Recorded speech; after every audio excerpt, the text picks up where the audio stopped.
The morning the county roped off part of my cattle field as an active flood zone, I stood at the edge of it and felt something closer to relief than shock. 6 years' worth of neighbors had cut straight across that same ground to reach the lake without ever asking me. Now it was ankle-deep mud, soft enough to swallow a boot, and not one of them could explain how solid land had turned to swamp overnight. I could have explained it. I didn't, not yet, because the ground hadn't failed. It had simply gone back to doing something. It was quietly built to stop doing decades earlier. Something sitting in an old county map that nobody walking that shortcut had ever thought to check. The HOA wanted to know who was responsible. So did I. We just weren't asking about the same thing. By the time anyone understood what that really meant, the shortcut wasn't the only thing that had changed. I never set out to be the kind of person who kept a folder full of survey lines and fence records.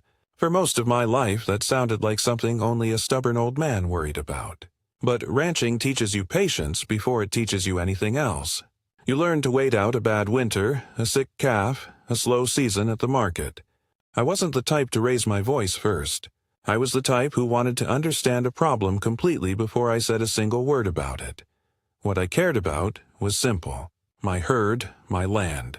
The quiet of getting up before sunrise, already knowing exactly what the day required of me. I wasn't chasing a fight with anyone. I had built a life that didn't need one. That was part of what made everything that followed so hard to accept at first. Not the conflict itself, but how unnecessary it felt, right up until it wasn't. The land itself had earned that kind of loyalty a long time before I ever had to defend it. 40 acres, most of it pasture, sat at the edge of the county with a weathered red barn my grandfather built by hand and a fence line he'd walked more times than anyone could count. My family had run cattle on that ground for 3 generations. Through droughts, through years the market barely paid enough to matter, through more repairs than I could list. Every gate, every water trough, every stretch of fence had a story attached to it, even if nobody outside the family ever heard it. At the back corner of the property, past the lower pasture, a shallow, slow-moving creek marked the edge of our land before it curved off toward the county road. I'd grown up hearing my grandfather talk about that creek the way other people talk about an old friend. Familiar, a little unpredictable, always exactly where you expected it to be. I never gave it much more thought than that. It was just part of the property, the same as the barn or the old oak by the gate. Our farm sat right at the edge of Fallowbrook Meadows, a newer HOA community that had grown up around us over the years. All wide streets, a community lake, and a clubhouse that hosted more potlucks than actual meetings. My family's acreage had been there long before any of it, grandfathered in when the development went up, which made us neighbors to people we'd never quite become one of. Even so, it was a friendly place. People waved from their porches. Retirees walked the lake loop every morning. It was the kind of neighborhood where nothing much happened, and for a long time, that suited all of us just fine. The HOA itself ran about the way you'd expect. Reminders about mailbox paint colors. Newsletters about the next community cleanup day. An email now and then about parking near the clubhouse during events. It was organized.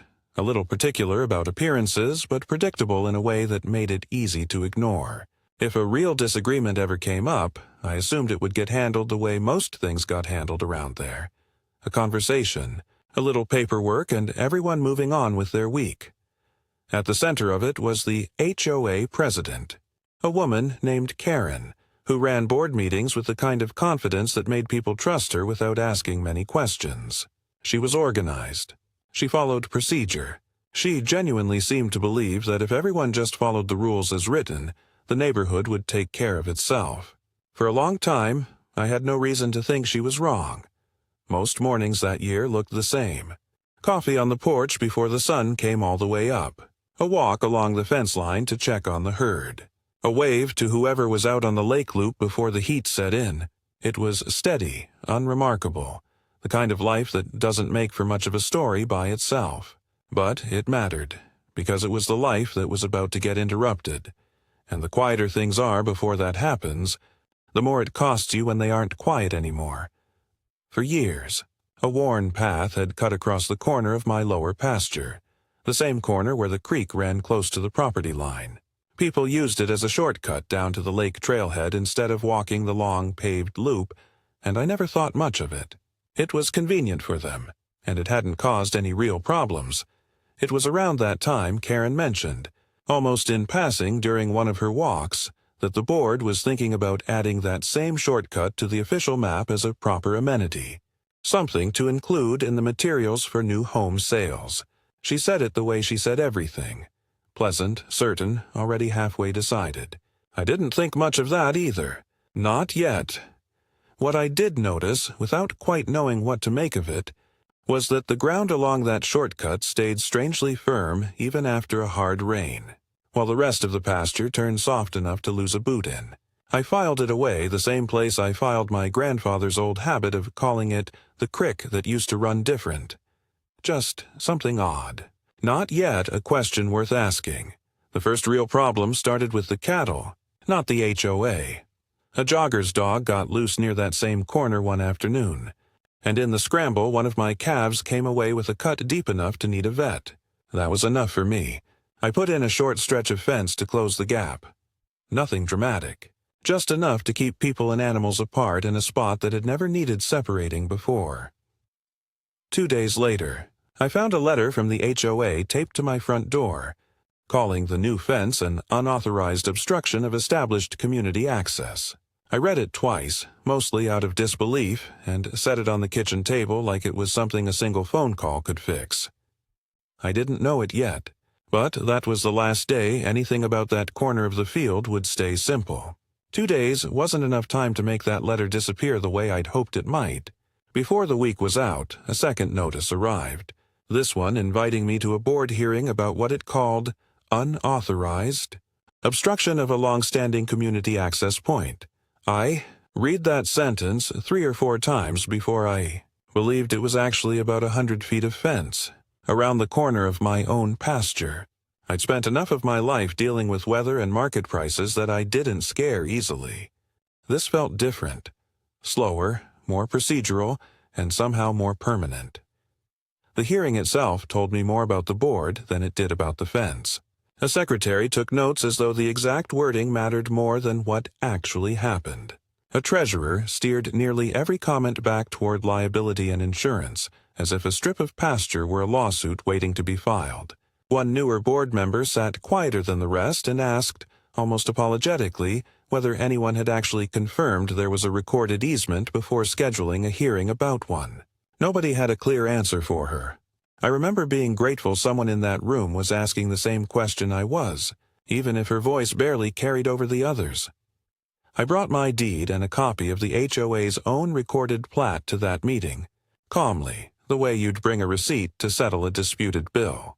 Neither document showed a trail, an easement, or any form of access crossing my land, and I said so plainly.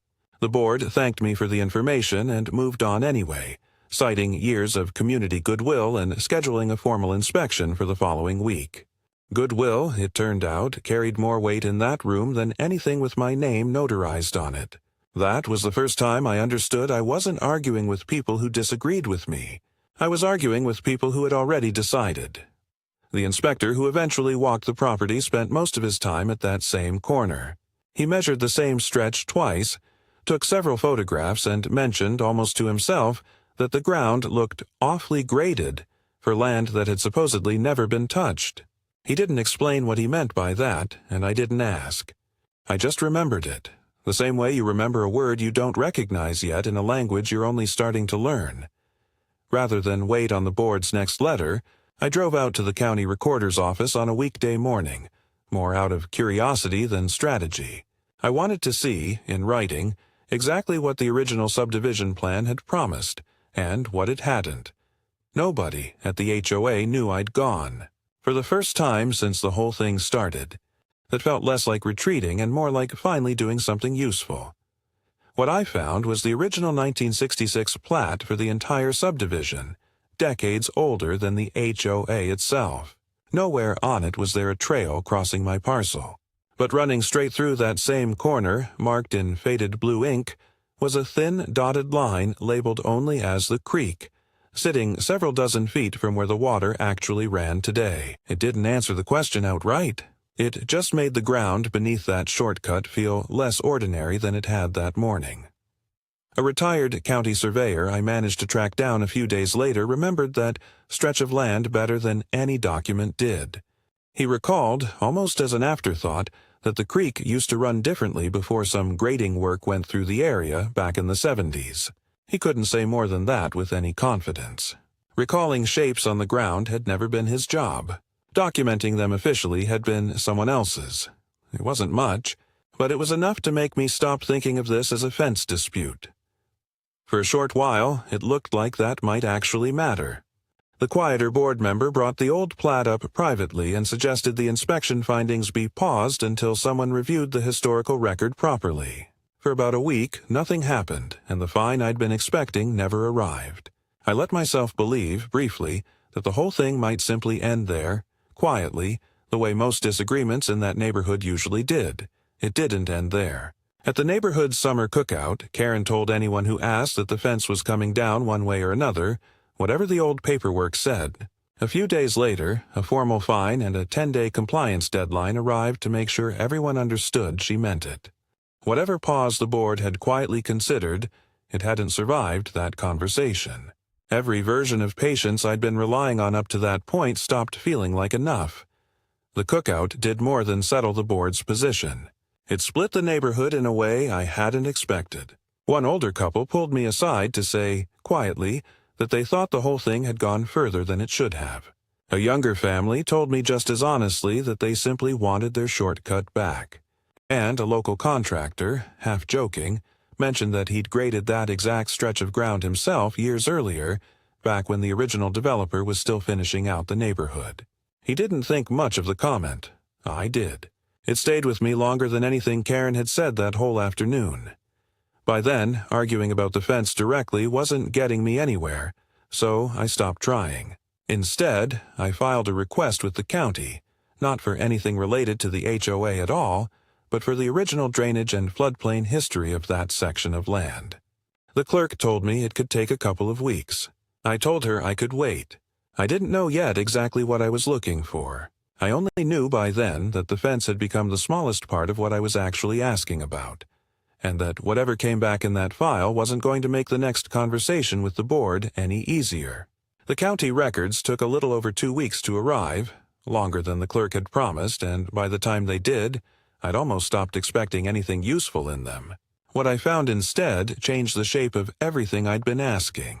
Buried in a thin, water-stained folder, from 1978 was a permit application for what the paperwork called minor creek realignment for pedestrian corridor, filed by the original developer decades before the HOA existed. The application had never been approved. It had never even been stamped. Someone had done the work anyway, and for close to 50 years, nobody had gone back to check whether they should have. I read that single paragraph 3 times before I let myself believe what it actually meant. I hired a private hydrology consultant the following week, mostly to make sure I wasn't reading more into an old folder than was actually there. He didn't need long on the property. Within a single visit, he confirmed that the shortcut sat on filled, culverted ground where the creek had originally flowed, and that the official creek nearby, the one everyone in the neighborhood had grown up assuming was natural, was actually a man-made bypass channel built to make room for that same path. What he told me next mattered more than the history lesson. An unpermitted diversion like that wasn't just an old paperwork problem. It was a standing violation of the county's floodplain and water management rules, one that could be enforced at any time, regardless of who technically owned the land underneath it. In other words, this had stopped being a private disagreement between me and the HOA a long time ago. It just hadn't caught up to anyone yet. I didn't feel triumphant reading that. If anything, I felt the weight of what it meant settling in slowly. Fixing this the right way would end the shortcut for good, and I knew there were people in that neighborhood who genuinely loved that path, who had no idea what it was sitting on. Being right about something isn't always the same as feeling good about it. I sat with that longer than I expected to. The board, of course, had no idea any of this existed yet. While I was still deciding what to do with it, They authorized what they called a right of continued access resolution, formally asserting the HOA's position over the shortcut regardless of my fence, and mentioned almost in passing the possibility of a lien against the property if compliance didn't improve. Karen delivered that update herself, and for the first time since the whole thing started, I heard something close to certainty in her voice that didn't leave much room for a conversation. At the next open community meeting, held outside near the clubhouse instead of behind closed doors, Karen said publicly what she'd been implying privately for weeks, that I was manufacturing excuses to avoid a straightforward compliance issue. Most of the room nodded along, but the same board member who'd asked quiet questions back at the hearing didn't nod.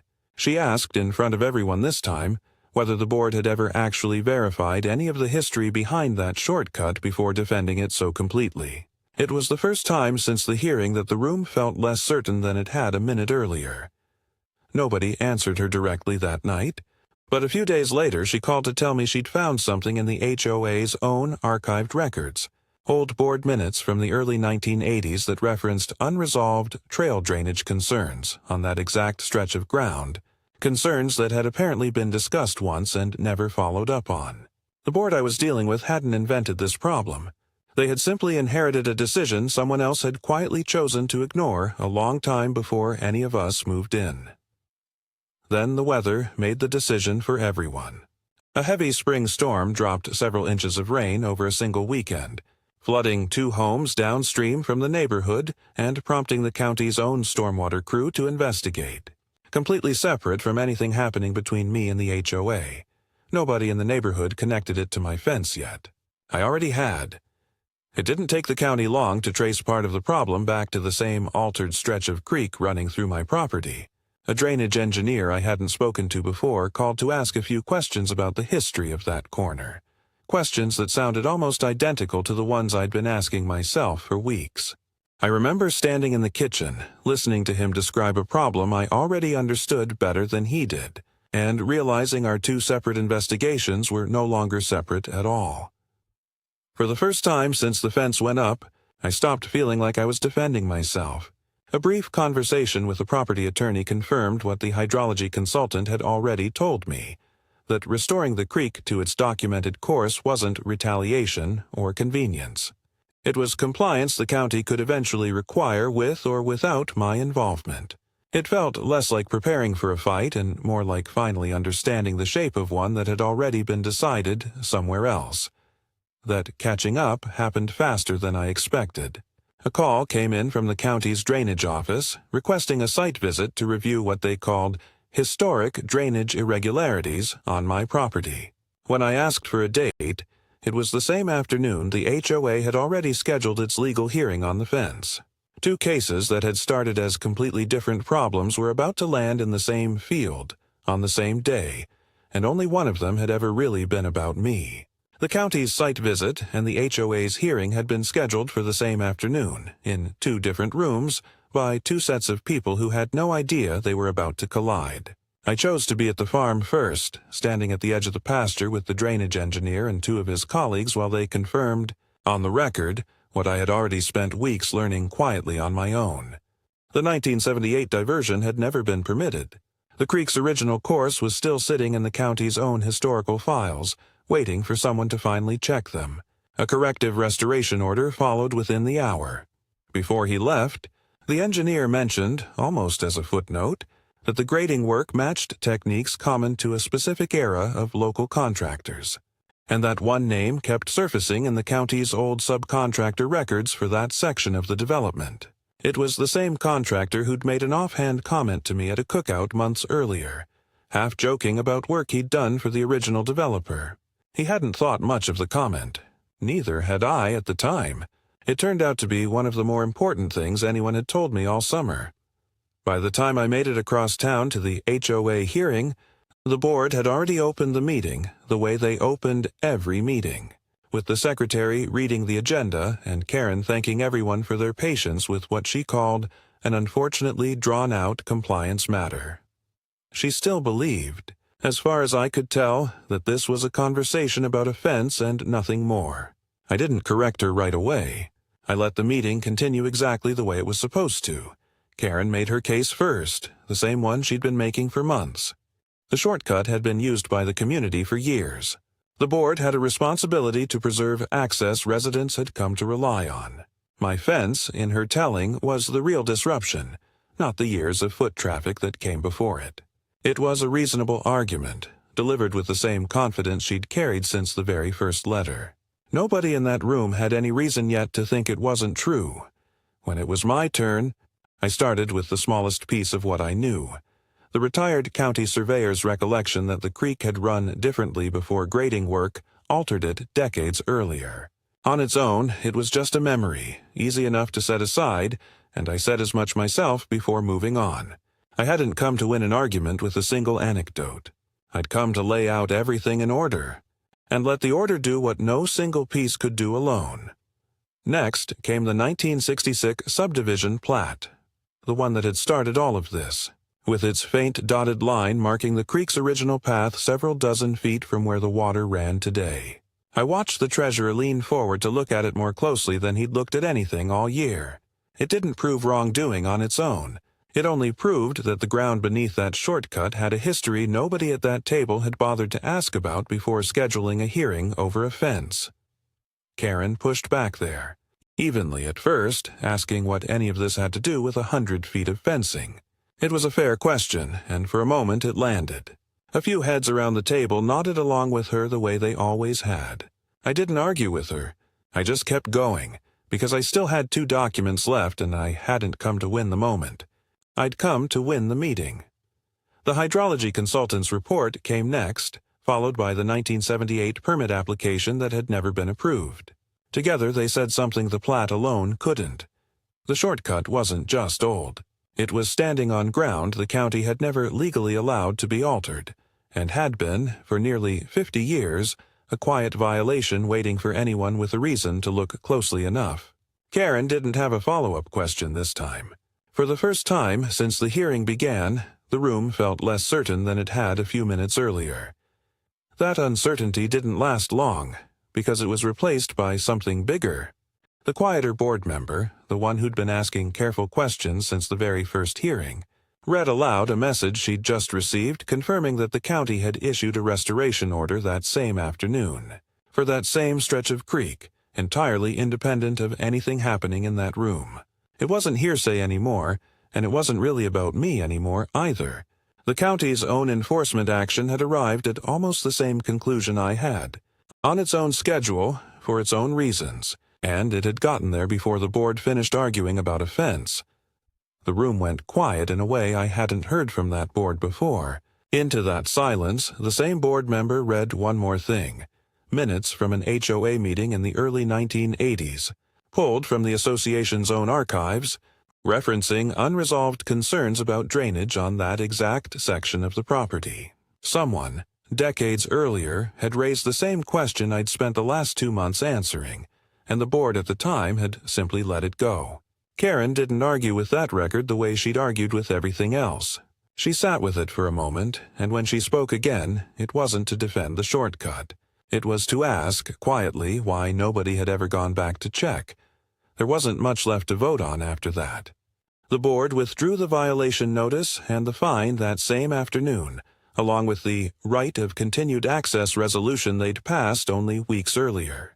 The treasurer, who had spent months worried about liability from a fence, spent the rest of the meeting worried about liability from something considerably larger. Nobody suggested the shortcut could continue. Nobody suggested I'd been wrong to fence it off in the first place. The meeting that opened with Karen defending the board's authority ended with the board quietly acknowledging it had never. Had the authority it assumed it did. Didn't feel like celebrating on the drive home, and I didn't have much to say when people later asked what it felt like to be right. Mostly, I felt relief, the kind that comes after carrying something heavy for longer than you realized you were carrying it. Karen wasn't humiliated in that room, and I never wanted her to be.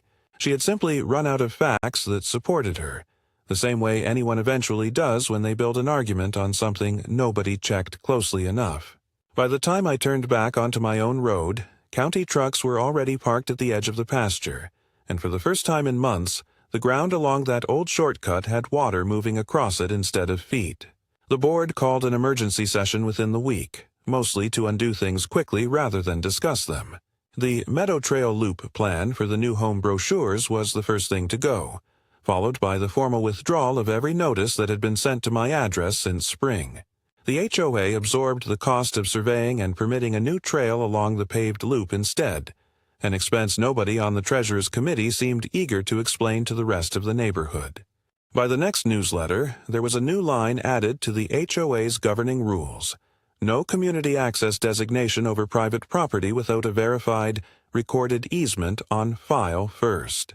It wasn't dramatic. It was just correct, finally. Insurance got involved before the dust settled entirely.